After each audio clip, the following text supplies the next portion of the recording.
श्री शिवाय नमस्तुभ्यं प्रिय भक्तों। इस वीडियो में हम बात करेंगे आंकड़े के पौधे की जड़ के बारे में। आंकड़े का जो पौधा होता है, महाकाली का अति प्रिय यह पौधा होता है। और महाकाली की जितनी साधनाएं होती हैं या फिर जितनी तंत्र साधनाएं होती हैं, बिना आंकड़े के पौधे की कोई भी वस्तु के साधना नहीं हो पाती है। यानी कि आंकड़े का जो पौधा होता है, इसकी पत्तियां होती हैं, इसकी जड़ होती है, इसके जो फूल होते हैं अपने आप में ही तंत्रोक्त शक्तियों को अपने अंदर समेटे हुए होते हैं। बल्कि यूं भी कहा जाता है कि महाकाली का वास आंकड़े के पौधे में होता है। महाकाली के जो 64 गण होते हैं, उनका वास भी आंकड़े के पौधे में बताया जाता है। बल्कि आपको यह भी बता दें कि काफी सारे तांत्रिक जो मंत्र साधना आदि वगैरह करते हैं या जो तंत्र साधना आदि वगैरह भी करते हैं, वह सब भी आंकड़े के पौधे की जड़ का इस्तेमाल निश्चित ही करते हैं।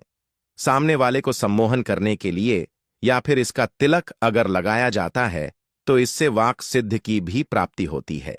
यानी कि वाक सिद्धि उसे कहा जाता है कि जिसको वाक सिद्धि प्राप्त हो जाए तो वह इंसान जो कुछ भी बोलता है वह बिल्कुल परम सत्य बन जाता है। चाहे वह किसी को कुछ भी चाहे बोल दे तो उसे बिल्कुल सत्य होना ही पड़ता है।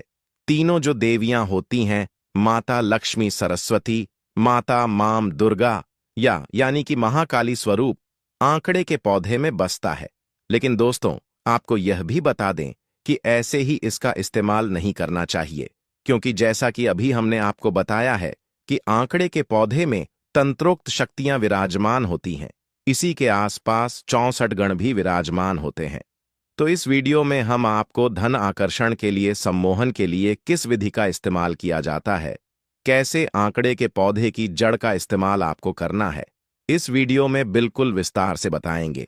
आगे बढ़ने से पहले सबसे पहले तो यह बता दें कि अगर आप हमारे चैनल में नए हैं तो जल्दी से चैनल को सब्सक्राइब करके बेल बटन भी अवश्य ही दबा रखिएगा, जिससे इसी प्रकार की खास जानकारी वाले वीडियो आपको हमेशा सबसे पहले मिलते रहा करें।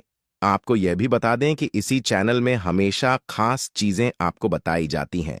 और किसी भी चीज के बारे में अगर आप पूछना चाहते हैं, किसी साधना के बारे में, यक्षण साधना, अप्सरा साधना या और कोई भी साधना के बारे में पूछना चाहते हैं, तो वह आप कमेंट बॉक्स में लिख सकते हैं। जय माता दी लिखकर आप कोई भी अपने सवाल को लिख सकते हैं। हम आपकी सहायता करने का पूर्ण प्रयास करेंगे। तो दोस्तों, अब बात करते हैं इसके फायदों के बारे में कि आंकड़े के पौधे का इस्तेमाल किस प्रकार से किया जाता है। सबसे पहले तो आप यह जान लें कि यह एक जंगली पौधा कहलाता है। अब आप यह देखें कि जितने भी जंगली पौधे होते हैं, उनमें कुछ ना कुछ एक औषधीय गुण अवश्य ही मौजूद होता है। जैसे कि एक भांग का पौधा होता है, यह भी एक जंगली पौधा ही होता है कि अपने आप ही कहीं भी सड़क पर उग जाता है और काफी सारी चीजों में इसका इस्तेमाल किया जाता है। खास करके मानसिक रोग में इसका इस्तेमाल किया जाता है। जिन लोगों को वायु से दोष होते हैं, यानी कि वायु दोष उनके शरीर में ज्यादा उत्पन्न होते हैं या फिर कफ दोष उत्पन्न ज्यादा होते हैं। बल्कि आपको यह भी बता दें कि भा का इस्तेमाल वायु दोष, पित्त दोष, कफ दोष, तीनों दोषों को आयुर्वेद में इसका इस्तेमाल किया जाता है। लेकिन अभी हम बात करेंगे आंकड़े के पौधे के बारे में, इसकी जड़ के बारे में कि किस प्रकार इसकी जड़ सम्मोहन करने के लिए, आकर्षण करने के लिए काफी ज्यादा सिद्ध साबित होती है। यह इस प्रकार से कार्य करती है जैसे कि जो भी चीजें आपके मन में चलती हैं, आपको यह बता दें कि हमारे शरीर में 7 प्रकार के चक्र होते हैं, जिसमें सबसे मुख्य आज्ञा चक्र होता है। अगर किसी व्यक्ति का आ या चक्र एक्टिवेट हो जाता है तो जिस भी चीज की वह कामना करता है वह चीज उसके पास न आए, ऐसा हो ही नहीं सकता है। भगवान शिव आज्ञा चक्र के भगवान कहे जाते हैं और जिस व्यक्ति का यह एक्टिवेट होता है तो ऐसे व्यक्ति को बिल्कुल भी डर नहीं लगता है। बिल्कुल निडरता से वह जीता है और उसकी वाणी में एक इस प्रकार का तेज होता है और खासकर कि उसकी आंखों में भी इस प्रकार का तेज होता है कि अगर सामने वाले को देख लेता है तो उसके मन में वह कुछ भी बोलता है तो सामने वाले के अंदर ट्रांसफर कर देता है। जितनी भी टेलीपैथी या फिर सम्मोहन की साधनाएं होती हैं, वह सारी भी केवल आज्ञा चक्र के ही माध्यम से करी जाती है। तो दोस्तों, आंकड़े के पौधे की जड़ को अवश्य ही आप निकाल कर लेकर आ जाएं। आपके घर के आसपास बहुत सारे आंकड़े के पौधे होंगे, इसकी जड़ को आप निकाल लें। इस बात का बेहद खास ध्यान रखें कि राहु काल में आप बिल्कुल भी इसे ना निकालें, तो इसके लिए आप काल अवश्य ही देख लें। खास करके सुबह के समय में इसे आप निकाल लेते हैं तो ज्यादा अच्छा है, क्योंकि राहु काल हमेशा ज्यादातर समय में दिन के समय में होता है। तो सुबह के समय आप मॉर्निंग वॉक पर जाते समय 7:08 के आसपास इसे निकाल सकते हैं। किसी भी दिन यह निकाला जा सकता है और कई बार भी इसे निकाल सकते हैं। जैसे एक बार निकालेंगे तो दोबारा इस प्रयोग को करने के लिए बार बार निकाल सकते हैं, क्योंकि जब आप इस प्रयोग का इस्तेमाल करेंगे तो काफी तीव्रता से कार्य करता है। जैसे कि अगर आपका व्यापार नहीं चल रहा है, आपको नौकरी की प्राप्ति नहीं हो रही है, या फिर कोई भी ऐसी समस्या जिसके कारण आप बहुत परेशान रहते हैं, आपके सर में दर्द रहता है और आप यह चाहते हैं कि धन आकर्षण हो, आपका व्यापार बढ़े, आपको नौकरी की प्राप्ति हो, प्रमोशन की प्राप्ति हो, या किसी व्यक्ति विशेष को भी अगर आप चाहते हैं और आप यह चाहते हैं कि वह आपको बिल्कुल भी छोड़कर ना जाए, तो इन सारी चीजों में आंकड़े की पौधे की जो जड़ होती है बहुत ही ज्यादा रामबाण सिद्ध होती है। किन किन चीजों में इसका इस्तेमाल किया जाता है यह भी हमने आपको बता दिया है।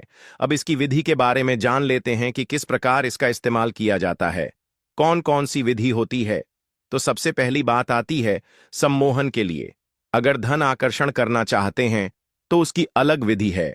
किसी व्यक्ति विशेष को अपनी ओर आकर्षित करना चाहते हैं तो उसके लिए आपको केवल इतना करना है कि केसर के जो पत्ते होते हैं, जो सूखी केसर होती है, वह आपको लेकर आ जानी है और आंकड़े के पौधे की जड़ और केसर को एक साथ मिलाकर बिल्कुल महीन पेस्ट बना लेना है। और इस बात का ध्यान रखना है कि यह आपको सिलबट्टे का ही इस्तेमाल करना है, मिक्सी का इस्तेमाल बिल्कुल नहीं करना है। पत्थर पर पीसते समय गंगा जल का इस्तेमाल करना है, या फिर अगर आपके पास गंगा जल नहीं है तो एक दिन पहले आप तांबे के लोटे में जल भर के उसमें रख दें और उस जल का इस्तेमाल करें। अब आपको केवल इतना करना है कि जिस भी व्यक्ति विशेष को आप यूं चाहते हैं कि आपको बिल्कुल छोड़कर ना जाए, उसके मन में आपके प्रति अटूट और अपार प्रेम हो और आपसे बहुत अधिक प्रेम करें। काफी सारे महिलाएं हमसे इस बारे में पूछती हैं। काफी सारे परिवार में इस प्रकार की समस्याएं होती हैं कि किसी को आकर्षित करना होता है और सामने वाला कहना नहीं मानता है, जिसकी वजह से परिवार में क्लेश होने लग जाता है, घर बिल्कुल टूट सा जाता है। तो इन सारी समस्याओं में आप कर सकते हैं किसी व्यक्ति को, किसी बॉस को, किसी को भी अगर आकर्षित करना चाहते हैं तो उसका ध्यान करते हुए कि वह मेरी ओर आकर्षित हो जाए, इस प्रकार से मन ही मन बोलते हुए ओम क्रीम कालिका नम मंत्र का जाप करना है और इस पेस्ट को पीसते जाना है। आपको यह भी बता दें कि महाकाली के काफी सारे प्रयोग होते हैं, जो आने वाले वीडियोस में और भी हम आपको बताते रहेंगे। पिछली वीडियोस में भी काफी बार हमने आपको बताया है, उनके लिंक डिस्क्रिप्शन बॉक्स में दिए गए हैं। ओम क्रीम कालिका नमः मंत्र जाप करने से कौन कौन सी चीजों की प्राप्ति होती है, कौन कौन सी शक्तियां इंसान में बढ़ने लग जाती है, इसके बारे में भी हमने वीडियो में बताया है। वह वीडियो भी इस वीडियो को देखने के बाद आप देख सकते हैं। तो दोस्तों, जैसा कि हमने आपको बताया कि पत्थर पर जब आप इसे पीसे तो उस समय ओम क्रीम कालिका नम मंत्र का मन ही मन जाप करना है और उस व्यक्ति का भी ध्यान करना है और यह प्रार्थना करनी है कि वह व्यक्ति मेरी ओर आकर्षित हो, मेरे ऊपर सम्मोहित हो जाए और उसके मन में अटूट अपार प्रेम जाग जाए कि वह मेरे बिना रह ही ना पाए। बस इस प्रकार करके आपको एक पेस्ट सा तैयार कर लेना है और इस पेस्ट को तैयार करने के बाद सबसे पहले किसी भी महाकाली के मंदिर में जाना है। अगर आपके पास मंदिर नहीं है तो आप अपने घर के ही मंदिर में महाकाली की छोटी सी मूर्ति ला सकते हैं। नहीं तो सबसे अच्छा यह है कि कोई भी आसपास महाकाली का मंदिर ढूंढ ले और इस पेस्ट का एक तिलक महाकाली के चरणों पर लगाकर आ जाएं और उस व्यक्ति का दोबारा ध्यान करें और यही बोले जो हमने आपको बताया है कि उसके मन में अटूट अपार प्रेम हो कि वह मेरे बिना रह ना पाए, या फिर जो भी आप चाहते हैं वह आप बोल सकते हैं। उसके पश्चात बस इस पेस्ट का इस्तेमाल रोज करना शुरू कर दें। अपने आज्ञा चक्र पर रोज रात को सोने से पहले इसे लगाएं, या फिर जब उस व्यक्ति के सामने जाते हैं तब इस पेस्ट को लगा कर जाएं। यह बात आप ध्यान रखें कि आपको केसर की मात्रा इतनी रखनी है कि वह पेस्ट बिल्कुल रेड हो जाए, या फिर हल्का लाल भी अगर हो जाता है तो भी बहुत अच्छा है, लेकिन आपको केसर की मात्रा उतनी ही रखनी है जितनी जड़ की मात्रा है। बिल्कुल बराबर मात्रा में आपको यह पीसना है। तो इस प्रकार करने से सामने वाला व्यक्ति आपके पूर्ण रूप से वश में हो जाता है। अब दूसरी बात करते हैं जिन लोगों की नौकरी नहीं लग रही है, जिन लोगों का व्यापार नहीं चलता है, दुकान है, मकान है, कमरे किराए पे नहीं उठते हैं। उनके जब दुकान किराए पे नहीं उठती है, उनकी कोई दुकान है, दुकान नहीं चलती है, कोई भी, चाहे आपका व्यापार हो, जैसे कि अगर आपकी दुकान है, कोई मकान है जिसे आप रेंट पर देना चाहते हैं, किराए पर देना चाहते हैं, तो उसके लिए आपको इतना करना है कि आंकड़े के पौधे की जड़ को निकालकर आपको उसमें इलायची 4 इलायची उसमें मिलानी है, इसका पेस्ट तैयार कर लेना है। जिस प्रकार सोहन में हमने आपको बताया, पत्थर पर ही पीसना है। मन ही मन ओम क्रीम कालिका नमः मंत्र का जाप करते रहना है। और कम से कम इस प्रकार आपको यह करना है कि इस प्रकार व्यवस्था करें कि कम से कम आधे घंटे आप जाप करते रहे और उसको बढ़िया से पीसते रहे। आपको इसका रहस्य यह भी बता दें कि अगर आप सोच रहे हो कि हम सिलबट्टा क्यों कह रहे हैं, तो जब पत्थर को पत्थर पर रखकर आप पीसते हैं, किसी चीज को पीसते हैं, तो उसमें विद्युत ऊर्जा उत्पन्न होती है। और जो व्यक्ति उसको पीस रहा होता है, उसके मन में जो चल रहा होता है, जिस शब्दों का, जिस मंत्र का वह जाप कर रहा होता है, तो वही विद्युत ऊर्जा ऊंचाई में समाने लग जाती है। तो इसी प्रकार जिस विधि से हमने आपको बताया है, उसी विधि से इस्तेमाल करना है। यह करने के पश्चात अगर आपकी मकान नहीं उठता है या आपकी दुकान किराए पर नहीं उठती है, तो वहां जाकर आपको सिर्फ एक स्वास्थिक बना देना है। बस आपकी जितनी समस्या है दोस्तों,